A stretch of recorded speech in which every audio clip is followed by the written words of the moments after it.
إله إلا الله وأن محمد رسول الله إقام الصلاة وإيتاء الزكاة وصوم رمضان وحج البيت من استطاع إليه سبيلا উপস্থিত শ্রদ্ধেয় সম্মানিত আজকের জুমার মুসাল্লিয়ান ইকরাম, সর্বাগ্রে আমরা সেই মহান করুণাময় রব্বুল আলামিনের প্রশংসা, তেনার হামদ সানা, তেনার তারিফ করি, যিনি আমাদেরকে সমস্ত কাজকর্ম ছেড়ে ফেলে দিয়ে আমরা মসজিদে উপস্থিত হতে পেরেছি ইবাদতের উদ্দেশ্যে। তাই সকলে বলে আলহামদুলিল্লাহ। তারপরে পরে আমাদের ধর্মের গুরু, ধর্মের নেতা, সর্বকালের সর্বযুগের সর্বশ্রেষ্ঠ মহামানব জনাবে মুহাম্মদুর রাসূলুল্লাহ, সকলে বলি সাল্লাল্লাহু আলাইহি ওয়াসাল্লাম, তিনার প্রতি সহস্র শান্তির ধারা বর্ষিত হোক। আল্লাহুম্মা সাল্লি আলাইহি ওয়া সাল্লিম বারিক আলাইহি। আমি আপনাদের সম্মুখে পবিত্র কালামুল্লাহ থেকে একটি ছোট্ট সূরা তেলাওয়াত করেছি। রাসূলুল্লাহ সাল্লাল্লাহু আলাইহি সাল্লামের নির্ভেজাল হাদিস থেকে একটি হাদিস তুলে রেখেছি। সেই হাদিস এবং কোরআনকে সামনে রেখে আমি আমার সংক্ষিপ্ত তথ্যবলের বিবরণ তুলে দেওয়ার চেষ্টা করিব ইনশাআল্লাহুল আজিজ। ওমা তৌফিক ইল্লা বিল্লাহ, আলাইহি তাওয়াক্কালতু ওয়া ইলাইহি উনীব। আমরা জানি যে আমাদের এই মাহে রমজান মাস আমাদের অতিক্রম হতে চলল। আজকে শেষ 30 দিন পরিপূর্ণ হতে চলেছে। এই মাস একটা বরকতময় মাস ছিল, নাজাতের মাস, মাগফিরাতের মাস, দয়ার মাস, পরিপূর্ণ এই রমজান মাস বেশি বেশি করে আল্লাহ পাক রব্বুল আলামিনের ইবাদত, নফল, সুন্নাহ, ফরজ, এই যে শুধু তাই নয়, এর উপরে আল্লাহ পাকের নবী মুহাম্মদ রাসূলুল্লাহ সাল্লাল্লাহু আলাইহি সাল্লাম বলেছেন যে মান সামা রমাযানা ঈমানান ওয়া ইহতিসাবান গুফিরা লাহু মা তাকাদ্দামা মিন জামবি। নেকির উদ্দেশ্যে কেউ যদি এই মাসের সালাত, এই মাসের সিয়ামকে পালন করে এবং লাইলাতুল কাদের রাত্রি জাগরণ করে এবং নফল নামাজ বেশি বেশি করে এগুলো ইবাদত কেউ যদি করে থাকে, তাহলে রাসূলুল্লাহ সাল্লাল্লাহু আলাইহি সাল্লাম বলেছেন তার পূর্বের সমস্ত গুনাহকে মাফ করে দেওয়া হবে। এরকম একটা ফ্যাসিলিটি ছিল।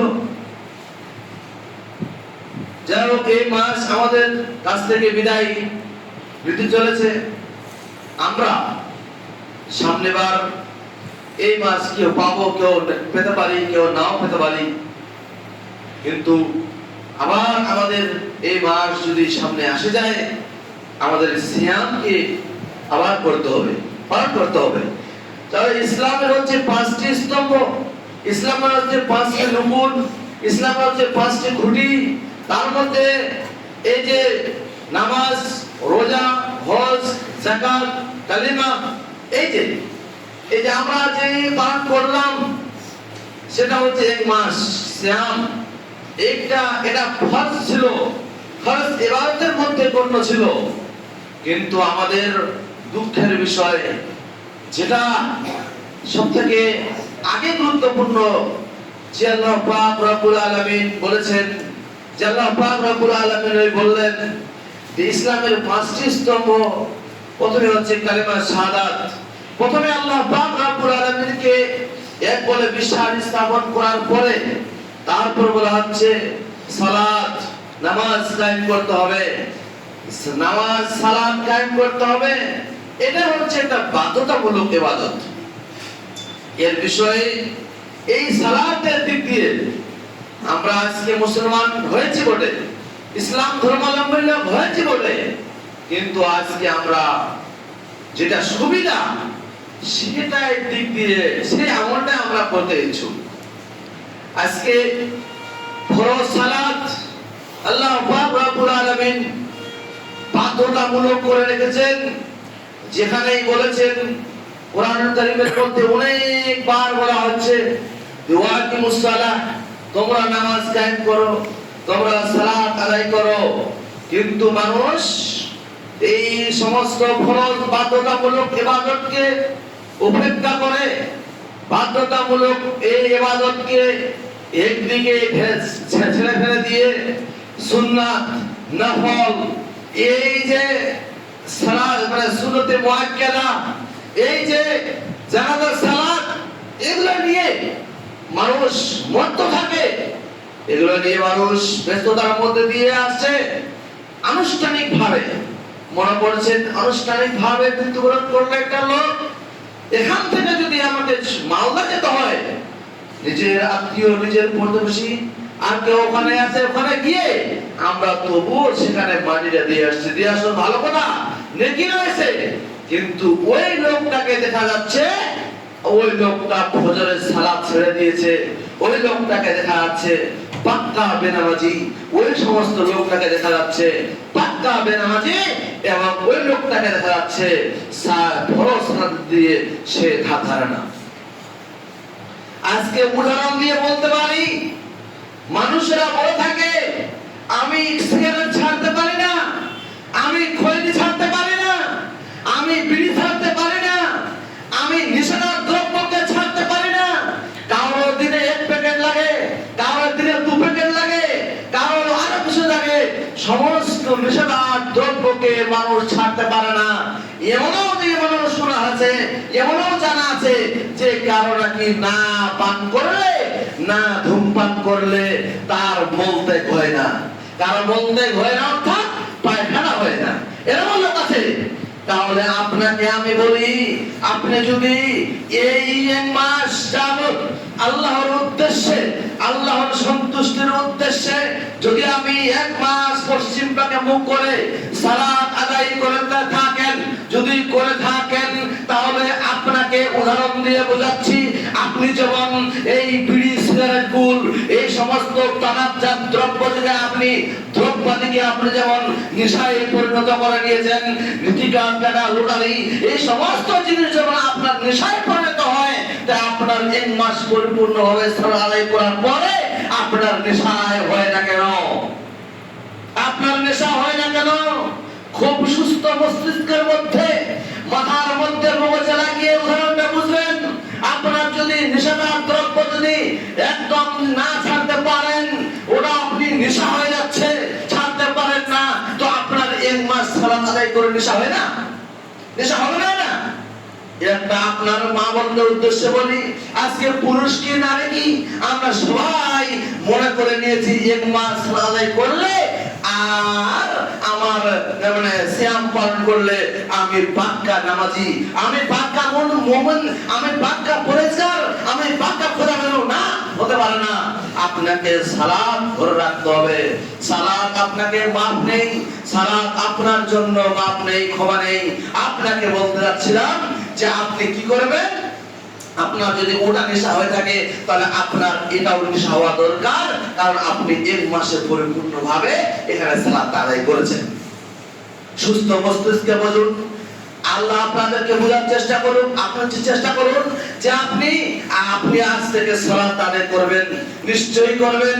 আমি পুরুষকে আমার অন্তরের স্থল থেকে আপনি এটা নেশায় পরিণত করুন, আপনার কাজে লাগবে। শুধু তাই নয়, সিলসিলাতুল হাদিস সাহিহা, সিলসিলাতুস সাহিহা হাদিসের মধ্যে এসেছে, হাদিস নাম্বার 598, রাসূলুল্লাহ সাল্লাল্লাহু আলাইহি ওয়াসাল্লাম বলেছেন, আউয়ালু মা ইউহাসাবু বিল আবদু ইয়াওমাল কিয়ামাহ সালাহ। আউয়ালু মা ইউহাসাবু বিল আবদু ইয়াওমাল কিয়ামাহ সালাহ। আল্লাহ পাক রব্বুল আলামিনের নিকটে কিয়ামতের দিনে আপনাকে যতগুলোর মধ্যে আপনি যতগুলো ইবাদত করেছেন, সমস্ত ইবাদতকে দেখার আগে আপনার যে ইবাদতটা দেখা হবে, যেটা প্রথমেই আপনাকে দেখা হবে, সেটাই হচ্ছে সালাত, সেটাই হচ্ছে নামাজ। আপনার যদি সমস্ত সালাত ঠিক থাকে, আপনার যদি 5 ওয়াক্ত সালাত ঠিক থাকে, তাহলে আপনি আপনার সমস্ত দান খয়রাত সাদকা ফিতরা, যতগুলো দান খয়রাত সাদকা ফিতরা যতগুলো আপনি করেছেন নেকির উদ্দেশ্যে, আপনার সমস্ত কাজ লাগবে, সমস্ত উপকার আসবে। আর যদি আপনি সালাতটা ছেড়ে দেন, সালাতটা না পড়েন, তাহলে আপনার কি করে উপকার আসবে? কি করে উপকার আসবে? একটা লোক বলছে পাগুড়ির খুব গুরুত্ব, পাগুড়ির খুবই গুরুত্ব, হে পাগুড়ির খুব গুরুত্ব। বাকি নফল ইবাদতের জন্য জোর করে আদায় করেছি, জামাতবদ্ধভাবে আদায় করছি, ভালো কথা। উদাহরণ নেবেন, একটা লোক বলছে পাপড়ির খুব গুরুত্ব, হ্যাঁ খুবই গুরুত্ব। ওই লোকটা বলছে যে পাপড়ি যখন খুবই গুরুত্ব, তা আমি লুঙ্গিটা খুলে পাপড়ি বাঁধি, লুঙ্গিটা খুলে পাপড়ি বাঁধি। আপনার যদি লুঙ্গিটা খুলে যদি পাপড়ি বাঁধে, তার নিচে কি হবে? নিচে কি হবে? উলঙ্গ হয়ে যাবে। তাহলে পাগড়ির যে গুরুত্বটা বুঝতে যাচ্ছে, আপনাকে বলতে যাচ্ছি যে ফরজ সালাতকে উপেক্ষা করে ফরজ সালাতকে ছুঁড়ে ফেলে দিয়ে আজকে আমরা অন্যান্য ইবাদতের দিকে লক্ষ্যপাত করি, দিকে হাজির হচ্ছে আনুষ্ঠানিকভাবে, কিন্তু ওই রকম যেভাবে পাগড়ির গুরুত্ব বুঝতে গিয়ে লুঙ্গিটা খুলে পা উঠতে পারলো, ওইভাবে হচ্ছে এটাই। বুঝতে পারা যাচ্ছে? বুঝতে পারা যাচ্ছে পাগড়ির গুরুত্ব আছে বলে, কিন্তু আগে সতর্কে থাকতে হবে, নিজেকে থাকতে হবে। ইবাদত আছে বলে, ইবাদত আছে বলে, কিন্তু আগে পরিপূর্ণভাবে 5 ওয়াক্ত সালাত আদায় করতে হবে। আল্লাহ পাক রব্বুল আলামিন সূরাতুল মাউন, সেখানে 114টি সূরার মধ্যে সেখানে আল্লাহ পাক রব্বুল আলামিন বলছেন ফাওয়াইলুল লিল মুসাল্লিন, নামাজীদের জন্য মহান করুণাময় রব্বুল আলামিন একটা জাহান্নাম নির্ধারণ করে রেখেছে। ওখানে কোনো বেনামাজি যাবে না, ওখানে কোনো সুদখোর যাবে না, ওখানে কোনো ঘুষখোর যাবে না, ওখানে কারা যাবে? নামাজীরা। প্রমাণ দিচ্ছেন আল্লাহ পাক রব্বুল আলামিন ফাওয়াইলুল লিল মুসাল্লিন, ওই সমস্ত লোকরা ও লোকদের জন্য ওয়াইল নামক জাহান্নামটাকে নির্ধারণ করে রাখা হয়েছে। ওরা কারা?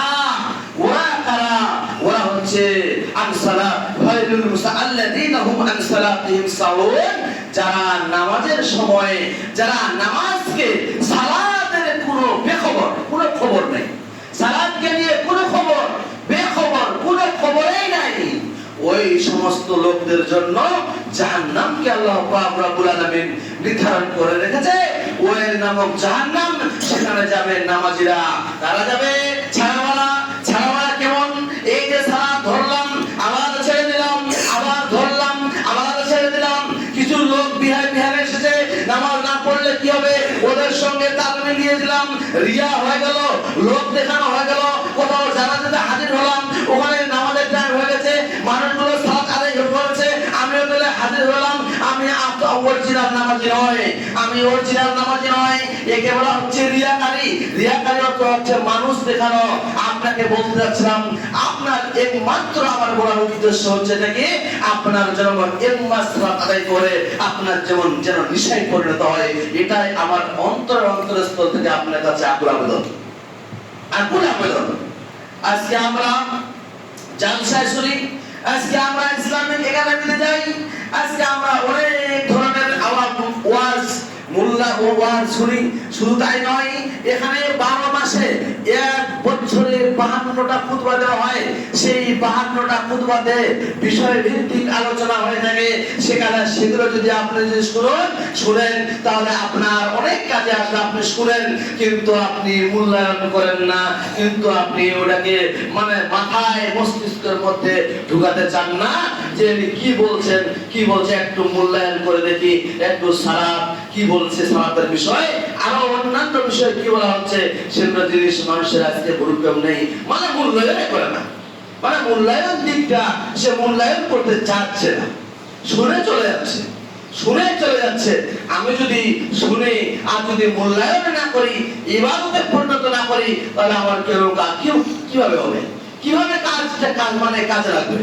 তাই বলতে চাচ্ছিলাম, যে সমস্ত লোকেরা আমরা সালাতকে সুষ্ঠুভাবে পড়েছিলাম, আল্লাহর কাছে দোয়া করি মহান করুণাময় রব্বুল আলামিন যেন আমাদেরকে এই 5 ওয়াক্ত সালাতকে ভালোভাবে পরিপূর্ণভাবে যেন আমরা করতে পারি, একদম যেন আমরা না ছাড়ি।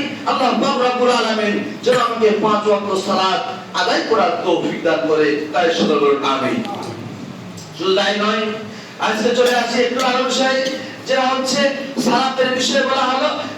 আমরা যেন এটাকে বিষয়ে পরিণত করতে পারি, যেন আমরা সবাই সালাতটাকে ছেড়ে না দিয়ে, উপেক্ষা না করে, আমরা যেন 5 ওয়াক্ত সালাতে মসজিদে ইবাদতের উদ্দেশ্যে 5 ওয়াক্ত সালাত জামাতের সহিত আদায় করতে পারি। সকলে বলুন আমিন। আল্লাহ পাক রব্বুল আলামিনের কাছে দোয়া করি যে সমস্ত লোকেরা সালাতকে ছেড়ে দিচ্ছে এবং সিয়ামকে উপেক্ষা করে ছেড়ে দিয়েছে, তারাবি সালাতকে ছেড়ে দিয়েছে, অন্যান্য এই সমস্ত মানে ইবাদতকে অবমাননা করেছে, আল্লাহ তাদেরকে তুমি হেফাজত করো, তাদেরকে তুমি বুঝার তৌফিক দান করো। তাই সকলে বলুন আমিন। বলতে যাচ্ছিলাম আরো কথা যে আমাদের ঈদুল আমাদের মুসলমানদের মধ্যে দেখা যাচ্ছে যে আল্লাহ পাক রব্বুল আলামিনের হাদিস এবং হাদিস থেকে প্রমাণিত হচ্ছে যে আমাদের মুসলমানদের জন্য দুইটি হচ্ছে উৎসব, সেটা হচ্ছে ঈদুল ফিতর এবং ঈদুল আযহা। যখন নবী করিম সাল্লাল্লাহু আলাইহি ওয়াসাল্লাম মক্কা থেকে মদিনায় পদার্পণ করেন, সেখানে গিয়ে দেখা যাচ্ছে মদিনার লোকেরা তারা কি করছে, বার্থডে জন্মদিবস এবং মানে মৃত্যু জন্মদিবসটাকে মান্যতা দিচ্ছে। এইভাবে করে তারা দুটা দিনকে প্রাধান্য দিচ্ছে। রাসূলুল্লাহ সাল্লাল্লাহু আলাইহি ওয়াসাল্লাম সেখানে গেলেন, সেখানে গিয়ে বলছেন তোমরা একে কি এটা দিয়ে এই দুটো দিনকে তোমরা কেন এত গুরুত্ব দিচ্ছ? আল্লাহর নবী সাল্লাল্লাহু আলাইহি ওয়াসাল্লাম জিজ্ঞাসা করছেন, ওরা বলছে এটা আমাদের জাহেলি যুগের রীতিনীতি, আমরা ওই জন্য সেটা পালন করছি। এভাবে বললেন নবী করিম সাল্লাল্লাহু আলাইহি ওয়াসাল্লাম তাদেরকে বোঝাতে শুনে রেখে দাও, এইগুলো দিন নয়, মুসলমানদের সবথেকে যেটা দুইটা দিন উৎসবের দিন সেটা হচ্ছে আপনার কি, সেটা হচ্ছে ঈদুল ফিতর এবং ঈদুল আযহা। ফিতর মানে ইফতার করা, ভেঙে দেওয়া। কি ভাঙলেন আপনি 30 দিন যাবত আপনি সকালে খাবার খাননি, 30 দিন যাবত আপনি সকালে খাবার পান করেননি, কোনো কিছু খাননি, তার জন্য আপনি সকালেই ভাঙছেন। এর নাম হচ্ছে ইফতার, এর নাম হচ্ছে ভেঙে দেওয়া, একদম ভেঙে চুরমার করে দিচ্ছেন, খেয়ে নিলেন। এই যে দুইটা এখানে বিষয় বলা হচ্ছে, আপনি ঈদুল ফিতরের সময় তাহলে মুসলমানদের দুইটা উৎসব, ঈদুল আযহা কুরবানির দিন এবং ঈদুল ফিতর, এটা হচ্ছে মানে এই যে ঈদুল ফিতরের দিন, এটা এই দুটো দিনকে উৎসব বলে পালিত করা হচ্ছে। যে কেমন উৎসব যে আমি মিউজিক নিয়ে উৎসব, আপনি আর কোথাও গিয়ে কোনো ডান্স, নাচ, গান এই সমস্ত নিয়ে উৎসব না, এখানে আপনাকে উৎসব পালন করা হচ্ছে। আপনাকে তাকবীরটা পাঠ করতে হবে। যখন এই সকালের চাঁদ দেখতে পাবেন, যখন এই মাগরিবের পরে চাঁদ দেখতে পাবেন, তখনই আপনাকে চালু করে দিতে হবে আল্লাহু আকবার, আল্লাহু আকবার, লা ইলাহা ইল্লাল্লাহ, আল্লাহু আকবার, আল্লাহু আকবার, ওয়ালিল্লাহিল হামদ। এটা ছাড়া কোনো কিছু করা যাবে না। আপনি এটা করবেন আর আপনি খাওয়া দাওয়া করবেন, এটাই আপনার জন্য উৎসব। আপনাদের যুবক সমাজ সেদিন স্বাধীন হয়ে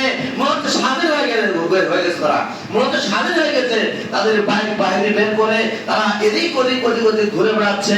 এখানে কোনো দুর্ঘটনা ঘটতে পারে, এটাকে আপনাকে সচেতন করতে চাচ্ছিলাম যে আপনি গার্জিয়ান, আপনি তাদের হাতে কোনো অস্ত্র, কোনো আগ্নেয় অস্ত্র, কোনো বাইক, কোনো আর কিছু হাতে তুলে দেবেন না। সেটাকে আপনারা মানে ভালো করে দেখবেন, যেহেতু আপনি গার্জিয়ান। আপনাকে বলতে যাচ্ছিলাম যে আমাদের ঈদুল ফিতর এবং ঈদুল আযহা এই দুটো উৎসব আমাদের খাওয়া দাওয়ার মধ্য দিয়ে এবং তাকবীর পাঠের মধ্য দিয়ে আমাদেরকে সেটা অতিবাহিত করতে হবে। আল্লাহ পাক রব্বুল আলামিন যেন আমাদেরকে তাকবীরটা আমরা অনেকেই জানি না বা অনেকেই বলি না, আমরা গল্প গুজব চালু করে দিই, কিন্তু মাগরিবের পর থেকে শাওনের চাঁদ দেখার পরে থেকে আপনারা তাকবীরটা সুন্দরভাবে মুখস্থ করবেন এবং পাঠ করতে থাকবেন। আল্লাহ পাক রব্বুল আলামিন যেন আমাদেরকে এই মাহে রমজানের শেষের পরে ঈদুল ফিতরকে আমরা ঈদুল ফিতরের উৎসবকে আমরা যেভাবে সুষ্ঠুভাবে মানে পরিণত পাঠ করতে পারি। আল্লাহ পাক রব্বুল আলামিন দোয়া করি, আল্লাহ পাক রব্বুল আলামিন যেন আমাদেরকে আমরা যেন ঈদুল ফিতর সালাতকে পরিপূর্ণভাবে করতে পারি। তাই সকলে বলুন আমিন। আল্লাহুম্মা আনসুর মান নাসারা দীনান